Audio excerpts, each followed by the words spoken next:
आज का सवाल है कि पाप कहां निवास करता है। सबसे बड़ा बोझ क्या है? मित्रों, ओशो की एक कहानी है। एक बार दो सन्यासी अपने आश्रम की ओर जा रहे थे। उनमें एक सन्यासी युवक था और एक वृद्ध था। वे दोनों एक ही गुरु के चेला थे। वृद्ध सन्यासी का यह स्वभाव था कि वो जब भी किसी महिला को देखता था तो अपनी आंखें नीचे झुका लेता था। एक दिन जब वे दोनों आश्रम की ओर जा रहे थे तो रास्ते में एक नदी पड़ती थी। उन्होंने देखा कि उस नदी के किनारे एक सुंदर जवान युवती खड़ी थी। वह भी नदी के उस पार जाना चाहती थी, लेकिन नदी का बहाव तेज था और वो उस नदी की गहराई से अनजान थी, इसलिए वो उसमें घुसने से डर रही थी। पीछे से बूढ़ा सन्यासी आया। उसने नदी किनारे खड़ी महिला को देखकर अपनी आंखें नीचे कर ली और नदी में प्रवेश कर गया। बूढ़ा सन्यासी जानता था कि महिला भी नदी के उस पार जाना चाहती है, पर वो एक स्त्री है, उसे वो कैसे नदी पार कराए? उसे छूना तो उचित नहीं होगा। तब तक पीछे से युवक सन्यासी आ गया। उसने महिला को देखा तो पूछा कि शाम होने वाली है और तुम नदी किनारे खड़ी खड़ी क्या कर रही हो? महिला ने उत्तर दिया, भैया, मेरा गांव नदी के उस पार है।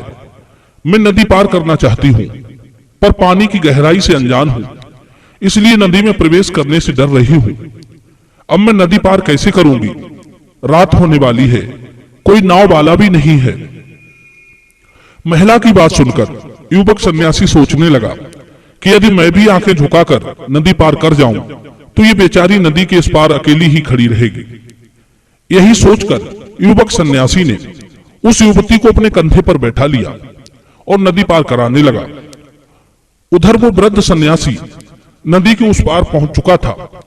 उसने सोचा कि मेरे पीछे एक युवक सन्यासी आ रहा था, कहीं वो उस महिला के चक्कर में तो नहीं पड़ गया। मित्रों, उसने जैसे ही पीछे लौटकर देखा तो देखा कि युवक सन्यासी उस युवती को अपने कंधे पर बिठाकर नदी पार करा रहा है। यह देखकर वृद्ध सन्यासी दंग रह गया कि एक जवान युवती को वो अपने कंधे पर कैसे बिठा सकता है। वृद्ध सन्यासी देखकर बड़ा हैरान था। उधर युवक सन्यासी ने उस महिला को नदी के इस पार लाकर उतार दिया और वे दोनों सन्यासी आगे की ओर चले गए। कुछ दूर आगे पहुंचने पर वृद्ध सन्यासी बोला, हे भाई, तुमने ये अच्छा नहीं किया। एक स्त्री को कंधे पर बैठाकर नदी पार कराई। मैं तुम्हारी ये शिकायत गुरुजी से जाकर करूंगा कि तुमने नियम का उल्लंघन किया है। युवक सन्यासी कहने लगा, हे भाई, मैं तो उस युवती को नदी के उस पार ही उतार आया हूं, पर तुम तो उसे अभी भी कंधे पर बैठाए हुए घूम रहे हो। आप बहुत थक गए होंगे, कृपया उसे उतार दो। वृद्ध सन्यासी युवक सन्यासी की बात सुनकर आश्चर्य में पड़ गया।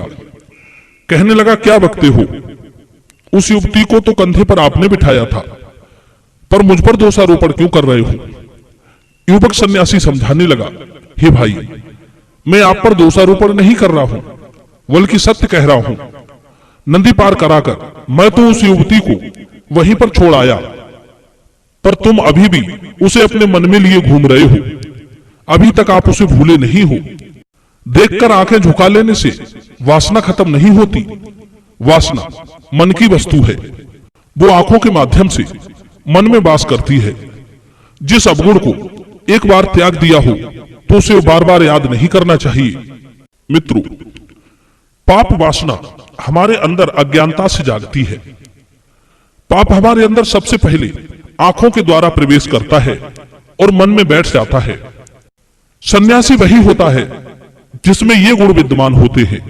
पहला, क्रोध ना करने वाला। दूसरा, ढेले पत्थर और स्वर्ण को एक समान समझने वाला। तीसरा, शोक रहित। चौथा, न किसी से मित्रता न किसी से बैर। पांचवा, निंदा और प्रशंसा से दूर।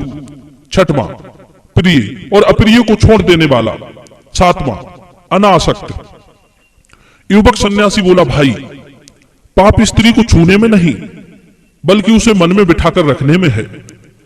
पाप अधिक धन होने में नहीं बल्कि धन की लिप्तता में है। जब तक किसी चीज का स्थान मन में नहीं होता तब तक पाप नहीं होता। पहले पाप मन में उत्पन्न होता है, तब शरीर उसे करने के लिए विवश होता है। किसी को देखना पाप नहीं है, पर उसके बारे में स्वार्थ भावना से सोचते रहना पाप है। किसी चीज को अपने विचारों में ले आना और उसे लंबे समय तक विचारों में बैठाए रखना ही सबसे बड़ा बोझ है। यदि वो विचार वासना युक्त है, यदि उन विचारों में स्वार्थ की बू आ रही है, यदि वो विचार औरों के लिए प्रिय नहीं है, यदि वो विचार हिंसक हैं, लोभी हैं, काम वासना में लिप्त हैं, तो ऐसे विचार नहीं बल्कि मन में रमने वाला पाप समझना चाहिए। मनुष्य ऐसे दूषित विचारों से इतना दब जाता है कि फिर ये विचार उसकी जिंदगी में सबसे बड़ा बोझ बन जाते हैं। मन के पवित्र विचार मनुष्य को स्वतंत्र करते हैं और मन के दूषित विचार उसे बंधन में डाल देते हैं। विचारों में बहुत बड़ी शक्ति होती है। यदि मनुष्य चाहे तो विचारों से ही दुनिया को बदल सकता है। हम अपने विचार जब किसी पर जबरदस्ती थोपते हैं तो उसे दुख होता है। जब वो हमारे विचारों को स्वेच्छा से ग्रहण करता है तो उसे सुख की अनुभूति होती है। पवित्र विचार दुनिया को अपनी ओर आकर्षित करते हैं और दूषित विचार हमें दुनिया से दूर कर देते हैं।